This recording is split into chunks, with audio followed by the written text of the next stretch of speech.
तर धन्यवाद कोल्हे सर. मंचावर कोणीच नाही आहे, पण मंचावर त्यांनी सजवलं मंच आहे. वाडे सरांचं नाव घ्यावं लागेल. Thank you sir. वाडे सरांसाठी मला वाटलं ना किंवा तरी इतक्या जवळ आपण बसू आणि इतक्या वेळपर्यंत बसू, पण तुमच्या पहिल्या भेटीतच मी त्यावेळेस प्रभावित झालो की हा माणूस एक आपल्याला मदत करेल. तर प्लीज जोरात करेल.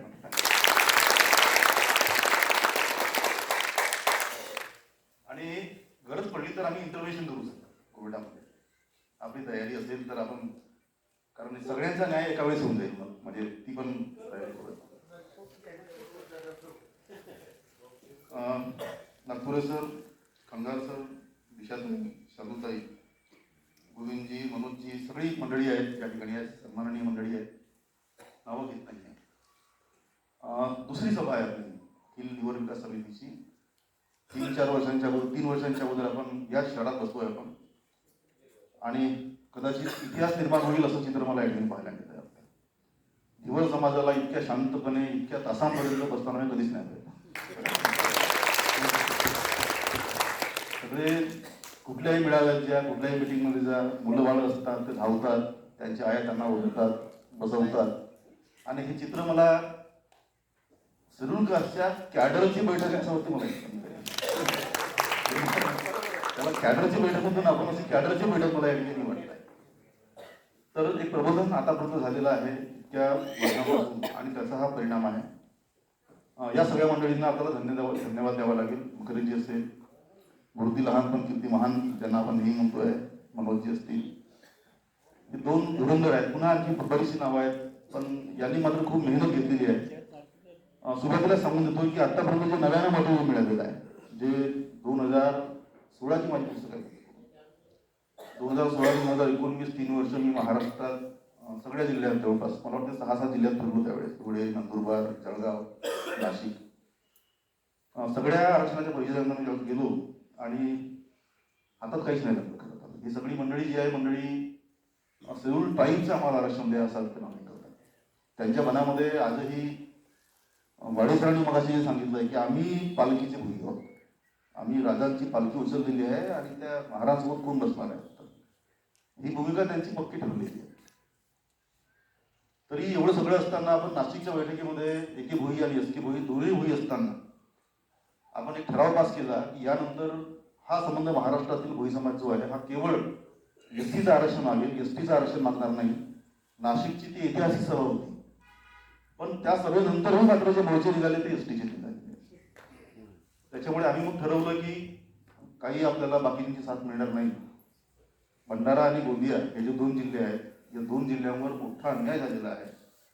हा हिस्टॉरिकल अनजस्टिस जो आहे हा इन्स्टिट्यूशनल अनजस्टिस आहे, आणि तो आम्हाला परत मिळवायचा आहे आरक्षण. ही भूमिका आपण त्यावेळेस घेतली आणि मग नंतर 2020 पासून आपण सगळ्या कामाला लागलो. अगदी शून्यातनं आपण तयार झालेलो आहे. आणि आज सकाळी समजलं की सर आजच या बैठकीसाठी 1 लाखाची वर्गणी जमा झाली.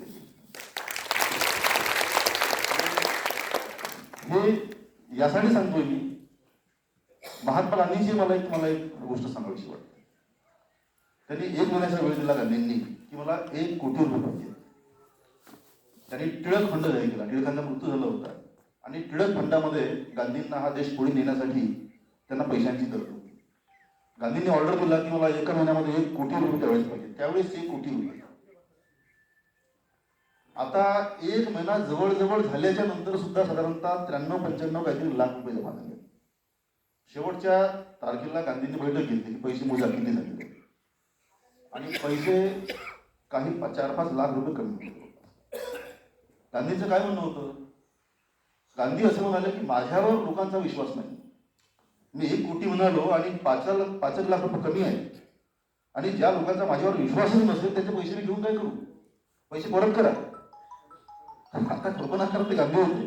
गांधींनी सांगितलं की मला लोकांच्या पैसे पाहिजे, ज्यांची नावं असतील त्यांना ते पैसे परत करा. शेवटी स्वतः गोदरेज साहेब जे होते त्यावेळेसचे होते, धनाढ्य लोक, गोदरेजची अलमारी आपण सगळ्यांनी वापरली असेल, ते धावत आले. त्यांनी स्वतःच्या खिशातून 5 लाख रुपये त्यावेळेस दिले. 1 कोटी फंड झाला आणि गांधी पुढे कामाला लागले. मग अशी जेवताना मला महत्वाचे भेटले किंवा असं कालपर्यंत काहीतरी किती 89 आज ते 1 लाखावर गेले. मी तेव्हाच म्हणालो की आपली संघटना ही चांगली विशेष चालली. गांधींना यश मिळालं, तुमच्यावर सुद्धा लोकांचा विश्वास आहे, याचा अर्थ असा होतो आणि तुम्ही सुद्धा पुढे यश नक्कीच मिळवाल अशा प्रकारचा आशावाद या ठिकाणी व्यक्त करतो. हे झालं संघटनेच्या बद्दल. मित्रांनो, या मी सगळे चेहरे जे पाहतोय, गावागावात आलेल्या कार तुम्हाला इथे पाहायला मिळतील. चंद्रपूर आणि भंडारा आणि गोंदिया या दोन्ही जिल्ह्यांच्या कानाकोपऱ्यात ह्या कार्स ज्या आहेत, ह्या कार्स किंवा मोपेड असतील किंवा वेगवेगळ्या गाड्या बोलेरो असतील, त्या दिसल्या मला. आपण आलेले आहात, पैसे जमा करून आलेले आहात, सोसायटीच्या वतीने आलेले असाल. तुमच्यावर लोकांचा विश्वास जो आहे प्रचंड मोठा आहे आणि त्यामुळं ही संघटना उद्या किमान पैशांसाठी अडणार नाही एवढा मला आशावाद जो या ठिकाणी आहे. तर तुमच्यावरही जो विश्वास, म्हणजे सरांची मला तारीफ करायची वाटेल. महाराष्ट्रात 2च माणसं आहेत, तर मी एकच माणसं माहिती दोन म्हणतात.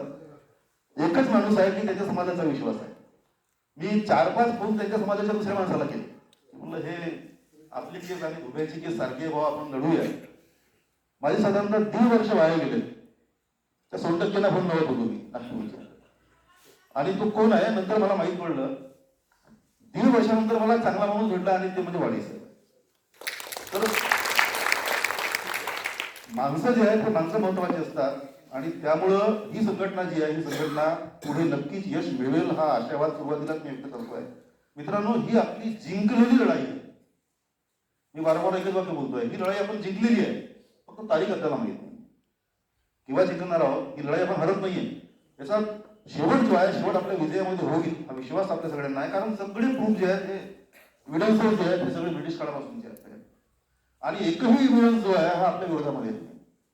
या लोकांनी आपल्यावर हा अन्यायच केलेला आहे आणि अन्याय केला असं मी म्हणत नाहीये. म्हणजे पंडित कुंजरू जे आहे, हृदयराज कुंजरू, ते स्पष्टपणे म्हणतात की 1951-52च्या निवडणुका आहेत म्हणून तुम्ही सगळे कारस्थान हे केलेलं. प्रश्न असा आहे की हे सगळं कारस्थान होत असताना सगळी माणसं जिवंत होती 1950 साली, ज्यांचे फोटो सगळे लागलेले आहेत. आरक्षणाचे सगळे दाते माणसं आपल्याकडे, ज्यांनी आरक्षण दिलं भारतात पहिल्यांदा 1902 साली, त्यांचा फोटो आपण या ठिकाणी लावला. 2 शिक्षणाच्या क्रांती करणाऱ्या माणसांच्या ठिकाणी पाहायला पाहिजे. यांनी संबंध देशाला आरक्षण दिलं संविधानाच्या माध्यमातून. पुढे ज्योतिराव बर्वे यांनी आम्हाला या ठिकाणी आरक्षण दिलेलं आहे. हे पण त्यावेळेस होते ना. त्यावेळेसच्या आमच्या माणसांनी काही चुका केल्या. सरकारने आमच्या तोंडातून आमचा घास जर हिसकावला जात असेल तर मी तर आणखी समजतो. मी तुम्हाला सांगतो, मी बाळासाहेब आंबेडकरांच्या सभेत त्यांना मी 4,000 लोकांचे पोळी त्यांना सांगितलं की बाळासाहेब, हे आमचं आरक्षण जेव्हा हिसकावलं गेलं ना, तेव्हा बाबासाहेब जिवंत होते आणि म्हणून ही तुमची भूमिका आहे. तुम्ही आमच्यासाठी आता काय करताय? वंचितच्या माध्यमातून तुम्ही आम्हाला काही देऊ शकताय काय? आणि ही भूमिका रोखठोकपणे मांडायची गरज आता. तुम्ही कुठल्याही बंजारा समाजाच्या नेत्यांच्या सभेला जा, ते स्पष्टपणे म्हणतात की आमचा तर रेकॉर्ड एकूण 1871 सालापासून आहे ना. क्रिमिनल ट्रायल्स एक जे आहेत त्या केव्हाच्या आहेत? 1871 सालापासून आम्ही जेलमध्ये होतो. जन्माला आल्याच्या बरोबर आमच्यावर शिक्का जो आहे हा चोरांचा आणि दरोडेखोरांचा मारला गेलेला आहे.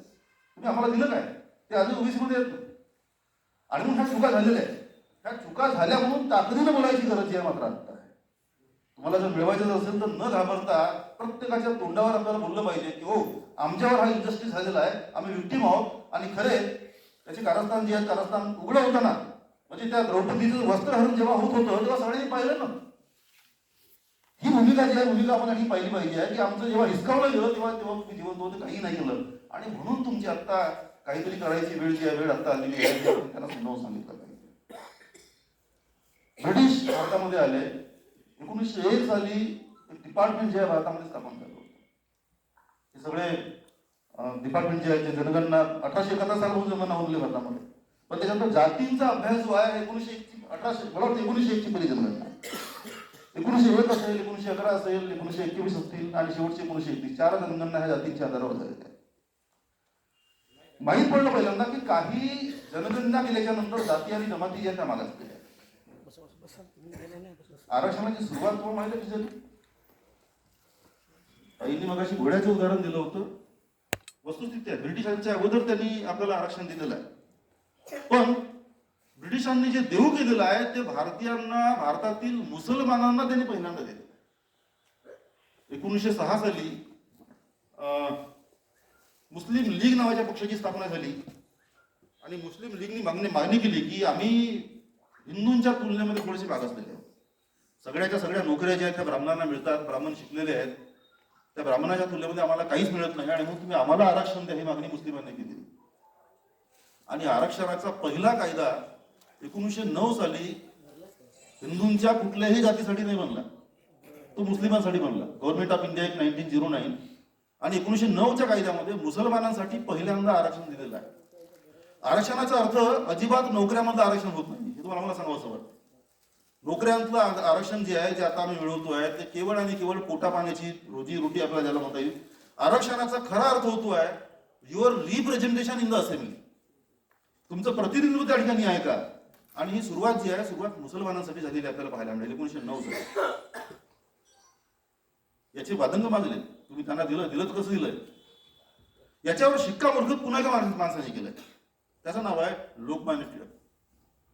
लोकमान्य टिळकांनी 1916 साली एक करार केला, त्या कराराचं नाव आहे लखनौ करार. आणि लखनौमध्ये सांगितलंय की हो, त्यांना ते जातींचं म्हणजे धर्माच्या आधारावर मुसलमानांना आरक्षण मिळेल, त्याला आम्ही फायनल करतो. करार 16ला केला आणि फायनल रिकमेंडेशन नागपुरात झालं 1920 साली.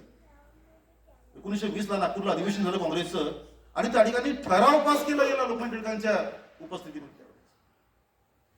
आणि आपल्याला म्हणता येईल की हे पैलू जे आहेत आरक्षणाचे, हे आरक्षणाला आपण मूल्यवंतापासून पाहिले पाहिजे. 1919 साली पुन्हा एक कायदा आला, त्याचं नाव आहे गव्हर्नमेंट ऑफ इंडिया 1919, 1919चा कायदा. त्यामध्ये शिखांना पुन्हा नव्यानं आरक्षण मिळालं. आता शिखांना जेव्हा आरक्षण मिळालं तेव्हा आता हे आरक्षण खालीपर्यंत पोहोचलं पाहिजे होतं, अशा प्रकारची भूमिका आपण घेऊया. आणि त्यानंतर ते पोहोचण्यासाठी संघटना तयार झाल्या. एससी किंवा एसटी हे शब्द पहिल्यांदा आलेच नाही, त्याच्या अगोदर ते शब्द होते डिप्रेस क्लास होता. 1922 साली शब्द आलेला आहे. डिप्रेस क्लासचे लिस्ट बनलेले आहेत. आणि मला तुम्हाला सांगताना आनंद होतो आहे की आपला ढिवर समाज जो आहे, तुमचा धोबी सुद्धा त्या डिप्रेस क्लासमध्ये आहे. 1922 म्हणजे जेव्हा एससी आणि एसटी नावच नव्हतं. एससी हे पहिल्यांदा नाव आलं सायमन कमिशन मध्ये. 1928 साली सबमिट जेव्हा आलं सायमन कमिशननं पहिल्यांदा एससी नाव शोधलेलं आहे. त्याच्या अगोदर डिप्रेस होतं आणि आम्ही डिप्रेस मध्ये होतो. अरे बाबा, तुम्ही एससी मध्ये नव्हते, तुमची लिस्ट जेव्हा नव्हती तेव्हापासून आम्हाला आरक्षण आहे ना डिप्रेसचं. हा, डिप्रेस मध्ये होतो म्हणून आम्ही जसेच्या तसे आम्ही एससी मध्ये आलो. एससी आणि एसटी जेव्हा बनले 27-28ला आणि 31ला जेव्हा जनगणना जेव्हा झाली तेव्हा त्या जनगणनेमध्येच आम्ही होतो. म्हणजे हे आरक्षण जे आहे, हे आरक्षण आम्हाला इतकं पक्क आहे की त्याला कोणी हिसकावू शकत नाही. एससी हे नाव तयार व्हायच्या अगोदर पहिली लिस्ट जेव्हा बनली 31ची, तेव्हा सुद्धा आम्ही एससी मध्ये होतो. तुम्ही त्यांना बाहेर काढलं. म्हणजे 36चा ऑर्डर बनला कुठून? भारतात नाही बनला. 1936चा एप्रिलचा ऑर्डर जो आहे राणीच्या महालामध्ये लंडनमध्ये बनला, बकिंगहॅम पॅलेसमध्ये. आणि बकिंगहॅम पॅलेसमध्ये बनलेल्या त्या लिस्टमध्ये सुद्धा आम्ही 1935च्या कायद्यामध्ये अपेंडिक्स दिलेला आहे स्पेशली, आणि त्यामध्ये आमचं नाव एससी मध्ये आहे. तुम्ही त्यांना बाहेर काढता.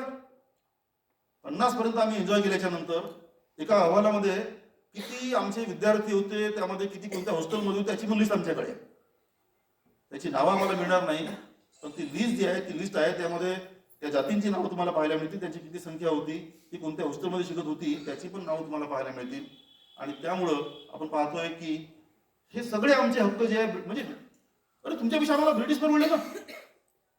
ब्रिटिशांनी आम्हाला जे देऊ केलं तुम्ही ते हिसकावलं, मग तुमच्यापेक्षा ब्रिटिश आम्हाला चालले नाहीत का? ही भूमिका जी आहे, भूमिका आपल्याला ठेवावी लागणार आहे. आणि हेच मुद्दे जे आहेत आपल्याला कोर्टात मांडावे लागणार आहे की तुमच्यापेक्षा आम्हाला ब्रिटिश परवडले. त्या ब्रिटिशांनी आम्हाला किमान देऊ केलं होतं, जे ब्रिटिशांनी देऊ केलं तुम्ही ते जर हिसकावत जर असाल तर तुमच्यापेक्षा ब्रिटिश आमच्यासाठी चांगले होते हे आम्ही म्हणायचं का?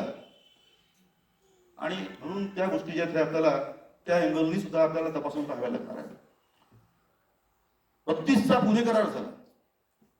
32च्या पुणे कराराच्या नंतर पुन्हा नवीन लिस्ट बनल्या. त्या लिस्टचं नाव होतं हरिजन. आम्ही हरिजनच्या लिस्टमध्ये पुन्हा आधी डिप्रेस क्लासमध्ये आहोत, नंतर एससी आणि एसटी मध्ये आहोत, त्यानंतर हरिजन बनलेली लिस्ट त्याच्यामध्ये पण आम्ही आहोत. आणि मला वाटतं 31च्या सेन्ससचा एक रिपोर्ट जो आहे, रिपोर्ट मला वाटतं आपल्या पत्रकाला अंडरलाईन केलेला आपण. काय म्हणतोय जे.एस. हटन नावाचा त्यावेळेसचा कमिशनर जो होता सेन्ससचा, तो असं म्हणतोय that the Dhimars are most backward as compared even to the Mahar in the Brahmapuri taluka म्हणजे चंद्रपूर जिल्ह्याचं उदाहरण त्यांनी दिलं. चांदा जिल्ह्याच्या ब्रह्मपुरी तालुक्यामध्ये या ठिकाणचे डिव्हर जे आहेत, डिव्हर सगळ्यात जास्त मागासलेले आहेत. इव्हन महारामपेक्षा मागासलेले आहेत हे बाबतीत त्यामध्ये. जे मागासलेले आहेत तुम्ही त्यांचं आरक्षण हिसकावता. आणि त्यामुळं आपल्याला हा जो इनजस्टिस जो आपल्या समोर झालेला आहे तो कोर्टामध्ये शासनापुढे, म्हणजे आम्ही जेव्हा गेलो मुंबईला तर या जातीचा याच्याकडे एकही पुस्तक नाहीये. सेक्रेटरी आम्ही बोललो, सेक्रेटरीमध्ये तुमच्या आमच्याकडे अभ्यासच नाहीये. आम्ही तसं मराठीकडनं करून घ्या वाटल्यास, तुमच्याकडे गुगल इन्स्टिट्यूट त्याच्याकडे करून घ्या. नाही सर म्हणे तुमच्या जातीचा आम्हाला काही अभ्यास नाही आणि असं होतच नाही. आम्हाला त्यांनी जवळपास बाहेर हाकललं होतं. पण त्यांना आम्ही जेव्हा समजून सांगितलं की सर हे असं असं आहे, ही आमची पहिली केस तुमच्याकडे आम्ही येतोय, मग तुम्ही तसं करा ना, तुमच्या पुस्तकं आम्हाला द्या. मग ह्या पुस्तकं तुम्ही आत्ताच्या मागितल्या. म्हणजे महाराष्ट्राच्या या विभागासाठी, मागास वर्ग आयोगाच्या विभागासाठी ज्या पुस्तकं जी आहेत त्या पुस्तका आमच्या लिहिलेल्या पुस्तकांच्या आधारावर ते आमचा अभ्यास करतायत. कल्पना करा, ही आमची स्थिती जर असेल तर आमचा अभ्यास किती होतो शासनाच्या मार्फत? काहीच होत नाही. आणि त्यामुळं आम्हाला त्या लोकांना हे पटवून द्यावं लागेल की ही आमची वस्तुस्थिती जी आहे हिस्टॉरिकली.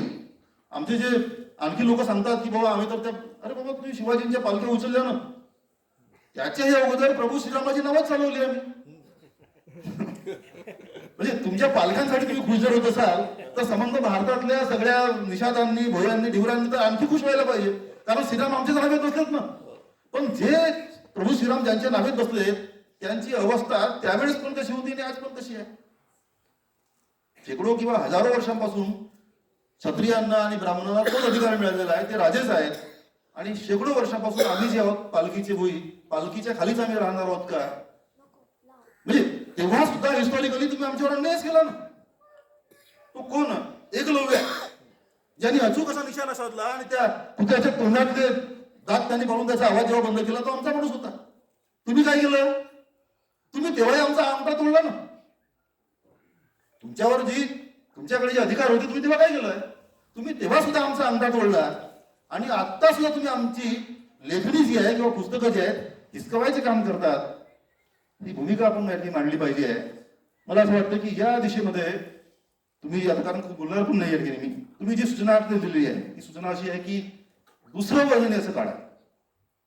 तर मला असं वाटतं की आधीचा डाटा जो आहे त्याच्यामध्ये नव्यानं पुन्हा आम्ही दोघांनी काही कंपाईल केलेला आहे. आणि वाटतं मी की गोविंदच्यासाठी जरा जोरात टाळ्या होत्या या ठिकाणी. म्हणजे अगदी एकदा टेक्निक सांगितल्यानंतर आमच्या सगळ्यांपैकी सगळं किडा जर कोणी असेल त्यांनी जो डाटा शोधून काढलेला आहे त्याच्यातनं भरपूर गोष्टी आपल्याला नव्याने मिळालेल्या आहेत. त्या कोर्टामध्ये पण आपल्याला कामात येतील. या सगळ्यांचा आपण आधार पकडूया. आणखी मी जे समाजाचे, कारण आता पहिल्यांदा मी मला वाटतं माधरे सर देवरीचे मगाशी बोलले, एक सगळ्यांची जबाबदारी आहे, नवीन वाचन आपण केलं पाहिजे. इरावती कर्वे असतील, त्याचं खूप सारं लिखाण आहे. मुलगी महाराष्ट्रातली आहे पण जन्म तिकडला आहे, इरावती नदी ब्रह्मदेशात, आणि म्हणून तिकडलं ते नाव आहे पाहिजे. लिखाण सगळं कवी आहे पण लिखाण पूर्ण जातीवरच आहे. तिचा गॅजेट आहे म्हणून आपल्याला काही मिळत आहे ठिकाणी. तिकून हिंदीचे साहित्यिक वगैरे हे सगळी माणसं जी आहेत, माणसं ज्यांनी लिहिलं. आता मला आज पहिल्यांदा माहीत पडलं की आमचे रेफरन्स जे आहेत कुठून आलेले? कालिदासापासून आलेले आहेत. आणि हे हिस्टॉरिकल आम्हाला एव्हिडन्सेस जर मिळत असतील तर ही लढाई आपण जिंकलेली आहे हे आपण गृहीत धरा. हा प्रयत्न आपण करूया. खूप जास्त बोलायची इच्छा तरी असली पण ते आता बघू नाही, किंवा तरी आपण सकाळच्या वेळेला एखाद्या वेळेस आपण बोलूया. ते बोलतोय सगळ्यांना हात जोडून विनंती करतोय की ही जी संघटना जी आहे अखिल धीवर विकास समिती, तिला तन मन धनाने आपण मदत करावी आणि यांचे हात मजबूत करावे. थँक्यू.